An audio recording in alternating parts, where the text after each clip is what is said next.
Back to you and pick up a bit more of the audience email. Thank you so much, everybody, for writing in this morning. squawkboxeurope@cnbc.com, our email address. David writes in and says, could you just explain a bit further your views on index linkers, bonds and tips? Absolutely.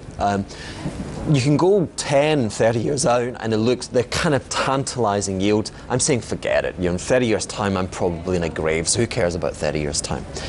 My interest is 2 years. I think if I buy a 2-year security, I can convince myself that I'll hold it to maturity. Now, I can buy a US index-linked security today for $94, and in 2 years' time, the US government will redeem it for 100, okay? So the 6 of capital gain. And in between time, they're going to pay me semi-annually a 2.5% nominal coupon, right? So I'm kind of making money. To lose money,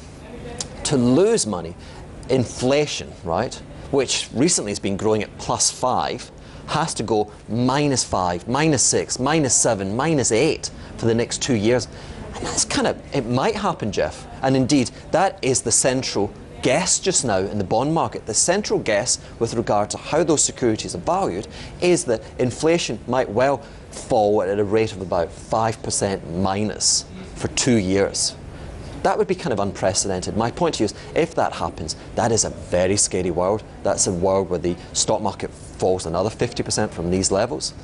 And that's a world where I make a real return of 6, and at worst I might lose 6. But if I lose 6 in nominal, that's a world where property prices, equity prices may have halved again. So it's the least bad option. Okay. Just on the question of shorting, you brought it up earlier. Stefan has written in and says, OK, you made your money this year by being long government bonds and not being short the stock market. Although if you've been bearish the last 2 years, why haven't you been more aggressive in shorting stocks? Very simple. I'm not good at shorting stocks. It's a very difficult business. And also there's an intellectual flaw with shorting stocks. Yeah? Because if I short something at 100 and it goes bankrupt at 0, I make 100%. That's all I can make.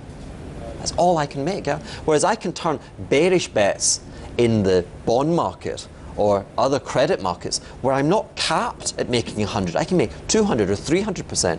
And believe me, there are securities in our portfolio where we've made such outrageously high returns. Obviously, it's not been my entire portfolio, but so I'm just saying, intellectually, you can get bigger bang for your buck in a macro trading platform. And secondly, I'm quite poor, emotionally poor, at shorting equities. Yeah, a lot of you are